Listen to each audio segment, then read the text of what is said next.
भैया आपका फिर से स्वागत है। मैं Vivek Bindra, motivation speaker, leadership consultant और बिजनेस कोच। आज बात करूंगा एक महान व्यक्ति के विषय में। सन 1891 में रत्नागिरी नाम का स्थान, महाराष्ट्र की वो भूमि जहां जन्म हुआ किसका?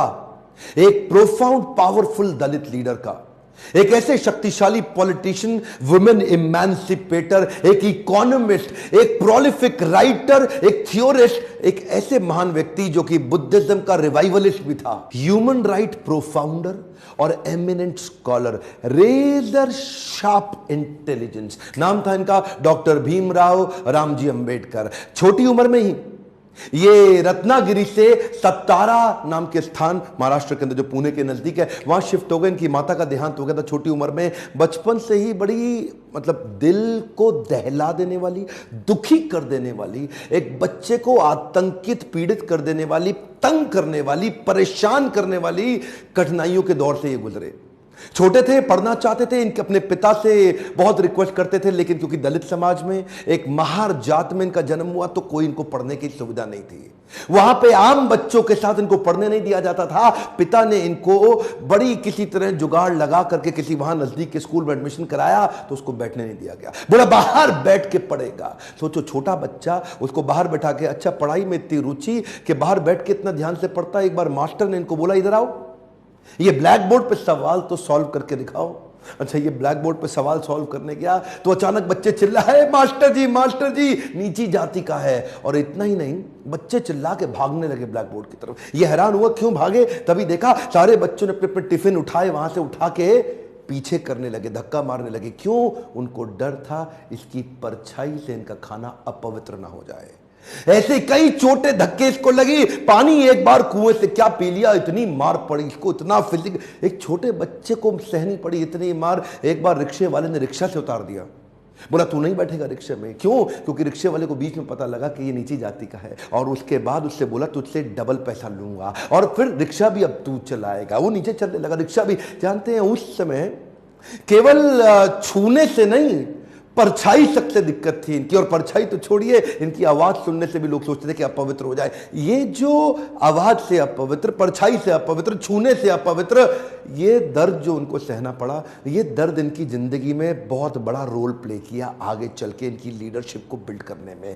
जानते हैं, संस्कृत नहीं पढ़ाई जा रही थी। बोलते संस्कृत तो ब्राह्मणों के पढ़ने के लिए, तेरे पढ़ने के लिए तो है नहीं, स्कूल से निकाल दिया जाता था। तो सायाजी महाराज गायकवाड़ नाम के एक राजा वहीं हुआ करते थे, जिन्होंने इसकी तकलीफ को समझा और वो इनकी तकलीफों को पहचानते थे। बहरहाल इनकी पढ़ने की इतनी इच्छा को देख के उन्होंने इसको स्पॉन्सर किया, स्कॉलरशिप दी, ताकि ये जाके वेस्ट में लंबी पढ़ाई कर सकें। देखिए, ध्यान दीजिए, बात आज की नहीं है, बात 110 साल पुरानी है। 1908, 1909, उस समय एक सबसे निचले पायदान से उठा हुआ महार जात का लड़का जाकर के इंटर करके आया इंग्लिश में मुंबई से। उसके बाद वही बीए करी, पॉलिटिकल साइंस और इकोनॉमिक्स में। रुका नहीं, तुम मुझको यहां नहीं पढ़ने दोगे, मैं जाऊंगा दुनिया की बेस्ट यूनिवर्सिटी में, रोक के तो दिखाओ। और वही स्कॉलरशिप लेकर के निकल गया न्यूयॉर्क, कोलंबिया यूनिवर्सिटी जाकर के उसने पहले तो एमए करी, पॉलिटिकल साइंस, इकोनॉमिक्स, हिस्ट्री और सोशियोलॉजी में। उसके बाद पीएचडी करने निकला। यहां नहीं रुका, लंदन स्कूल ऑफ इकोनॉमिक्स चला गया।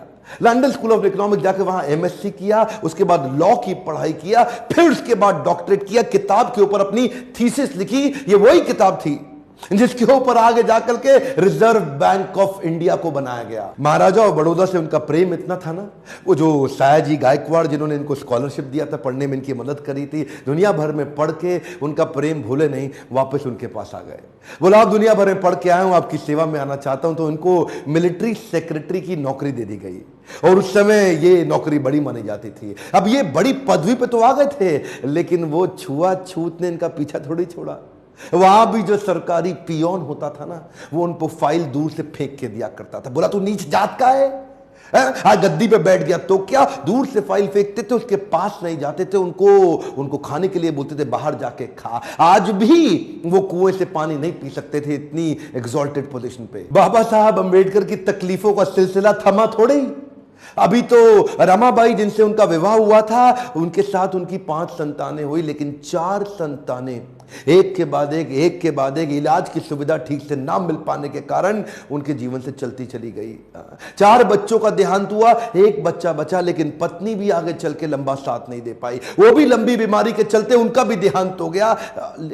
बाबा साहब अंबेडकर, जो अब इस समय कोई भी आदमी टूट सकता था, जिसका अपना स्वाभिमान ही खत्म हो जाए, लेकिन ये क्या किए, ये साथ साथ अपने देश के लिए लड़ते रहे और घर की तकलीफों से अपने आप को रुकने नहीं दिया। सत्याग्रह पे निकल गए। 1927 के इस महान सत्याग्रह में ये जिद पे अड़ गए कि सब दलितों को कुएं से पानी पीने का अधिकार दिला के रहूंगा। सार्वजनिक स्थान है, किसी का प्राइवेट नहीं है, जो सरकारी स्थान है, वहां पे एक इंसान दूसरे के साथ पानी क्यों ना पी सके। देखिए गलत तो एक्चुअली हो रहा था। जो दलित औरतें थी ना, उनको साड़ी भी पहनने का, पांव को ढक के उठा के साड़ी पहननी पड़ती थी। इन्होंने पहली बार अधिकार दिलाया, पूरी नीचे तक आम औरतों की तरह पांव को ढक के साड़ी पहनने का अधिकार। उसके बाद बोले कम्युनल इलेक्टोरेट की मांग कर दी इन्होंने।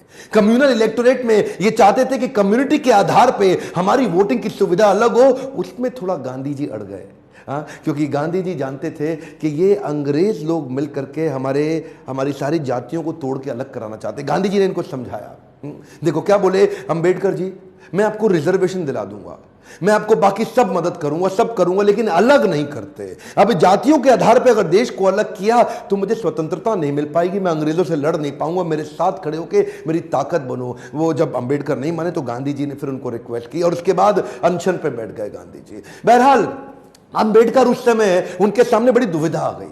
वो सोचे एक तरफ मेरी अपनी जाति के लोग, मैं उनकी मदद करूं, और एक तरफ देश में आंदोलन लड़ रहे हैं गांधी, उनका जीवन, इनके जीवन का त्याग ना हो जाए, कहीं ऐसा जीवन ना खत्म हो जाए। उन्होंने गांधी जी को समझाया, बोला ठीक है आप अपना अनशन छोड़िए। पूना पैक्ट वहां साइन किया गया, और पूना पैक्ट जब साइन किया उस समय इन्होंने रिजर्वेशन तो कम से कम कंट्रोल में कर लिया। The evolution of provincial finance in British India नाम की इनकी किताब, द प्रॉब्लम ऑफ रूपी नाम की 2 किताबें, जिसके आधार पे आरबीआई की स्थापना हुई। मैं दोबारा बोल दूं क्या, इन्होंने जो किताबें लिखी उसके आधार पे आरबीआई की स्थापना करी गई। कैन यू इमेजिन, भारत के सबसे निचले पायदान से आया एक यंग लड़का जिसकी कोई मदद करने वाला नहीं, आज उसकी बुद्धि पे आधारित हमारे कॉन्स्टिट्यूशन की स्थापना भी की जाएगी। इनकी ज्ञान, बुद्धि और कौशल का लोहा इंडियन लीडर्स और ब्रिटिश लीडर्स दोनों मानते थे। 1947 में भारत आजाद हुआ और गांधी जी के पास नेहरू अपनी पूरी कैबिनेट की लिस्ट लेकर के आए।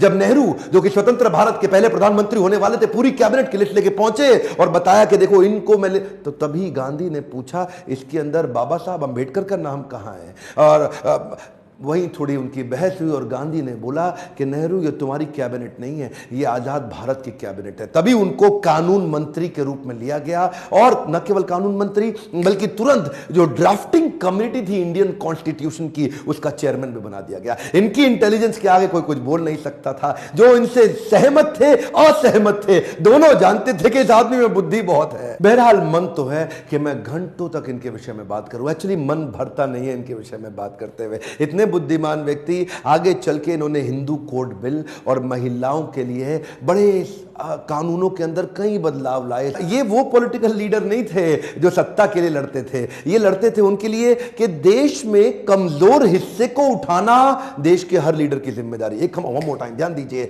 चाहे वो महिलाएं हो, चाहे वो जाति धर्म के आधार पे हो, कमजोर हिस्से को आगे बढ़ाना, सपोर्ट करना, तभी देश आगे चलेगा। खुशहाली आएगी तो फायदा सबका होगा। कम ऑन ध्यान दीजिए, पूरे देश में खुशहाली आएगी तभी फायदा सबका होगा। इनकी भाषा में, इनके भाषण में, इनकी चर्चा में, इनके आचरण में, इनकी किताबों में और ड्राफ्टिंग कमेटी में चेयरमैन होते वक्त कॉन्स्टिट्यूशन को लिखने में सहनशीलता लगातार दिखती रही। अहिंसा परमो धर्म, बौद्ध धर्म को अपनाने लगे।